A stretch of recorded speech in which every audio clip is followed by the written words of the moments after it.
If I walked into a bakery and I saw this, I would just be like, oh yeah, muffins. Whoa!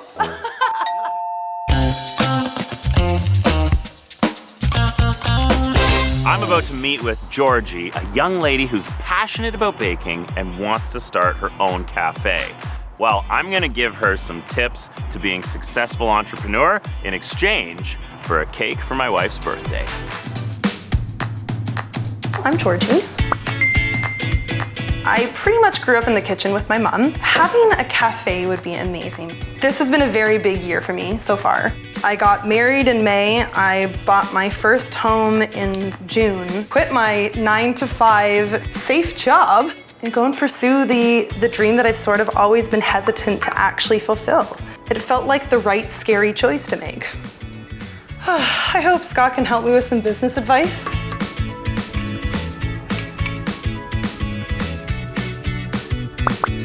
Well, I hope Scott enjoys it.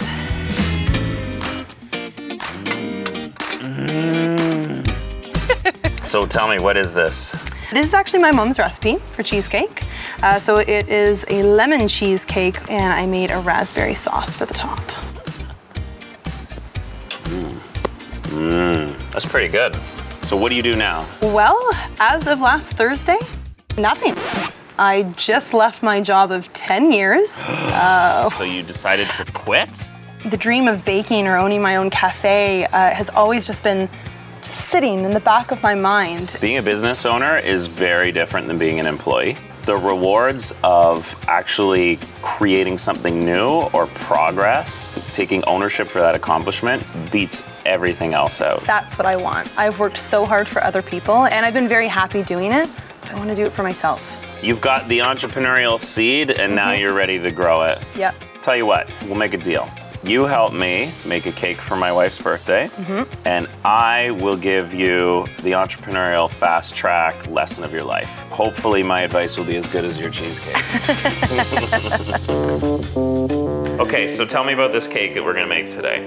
It's like the chocolate cake to end all chocolate cakes. Step 1. Crop your top. Crop your top. You just want to make sure that you're keeping your knife flat.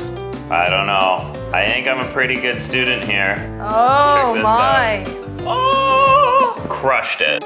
Step 2. All right, now we just have to cut it in half. I mean, you just gotta sort of go for it. You don't even use a tape measure? 50%. Oh, mama. Have you thought about what you're gonna call your baked goods or your cafe? Most of my friends actually call me George, and I've always sort of referred to my cake baking as by George.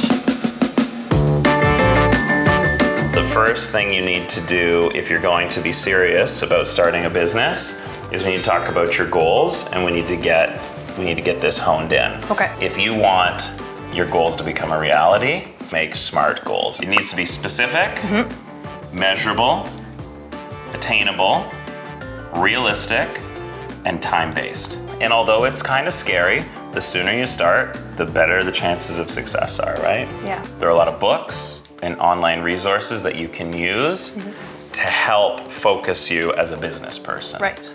You just have to be able to follow a plan. So I would suggest going online. The CIBC Start Strong Planning Guide is like your ingredients list for your business. There are probably 100 action items that need to occur before you open, maybe 1,000, and you need to map them out. So, you know, getting financing, check, hiring employees, and you can follow the status of all these things as well. That'll be a very helpful tool for me. So we gotta go get our cakes out of the fridge. Yeah. And that's the fun part.